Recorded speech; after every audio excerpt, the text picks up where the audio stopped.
Fertilisasi pada manusia. Pertama, tahapnya itu ovulasi. Sebelum proses pembuahan berlangsung, harus terjadi ovulasi terlebih dahulu. Ovulasi yaitu keluarnya sel telur dari ovarium atau indung telur yang terjadi setiap bulan. Di dalam ovarium wanita ada banyak sel telur, namun dalam setiap bulannya hanya ada satu sel telur yang berada dalam sebuah folikel yang dipersiapkan untuk menjadi matang. Proses pematangan ini dipengaruhi oleh hormon FSH. Setelah matang, sel telur keluar dari folikel atau sebuah kantung sehingga terjadilah ovulasi yang dicetuskan oleh hormon LH. Proses ovulasi umumnya terjadi sekitar 2 minggu sebelum haid berikutnya. Setelah telur melakukan ovulasi, sel telur akan pindah ke tuba Fallopi. Umur sel telur di dalam tuba Fallopi hanya 24 jam, sehingga ia akan mati jika tidak terjadi kehamilan. Yang ketiga, proses fertilisasi yaitu meningkatnya hormon. Setelah sel telur meninggalkan folikel, folikel dalam ovarium kemudian berkembang menjadi corpus luteum. Corpus luteum ini menghasilkan hormon progesteron yang bertugas menebalkan lapisan dinding rahim dengan nutrisi dan aliran darah. Tujuannya adalah untuk mempersiapkan bagi sel telur yang sudah dibuahi. Proses yang keempat yaitu terjadinya fertilisasi.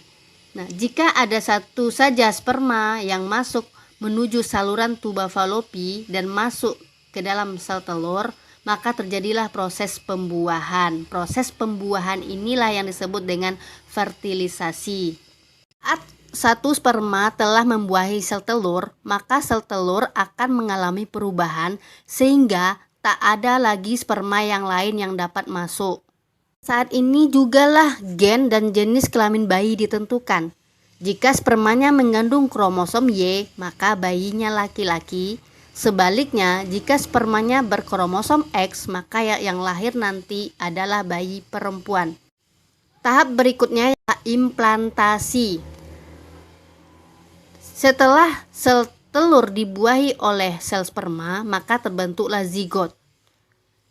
Dalam waktu 24 jam setelah dibuahi, zigot akan membelah diri dengan cepat sehingga membentuk banyak sel. Proses pembelahan ini terus terjadi seiring berpindahnya sel telur dari saluran tuba Fallopi ke rahim. Ini memerlukan waktu antara 3 sampai 4 hari. Zigot yang terus mengalami pembelahan menjadi sekumpulan sel seperti anggur yang disebut morula. Jadi zigot kemudian berubah jadi morula. Morula terus membelah akan membentuk blastula atau blastosit. Setelah itu, blastosit ini mulai berimplantasi atau menanamkan diri ke dinding rahim.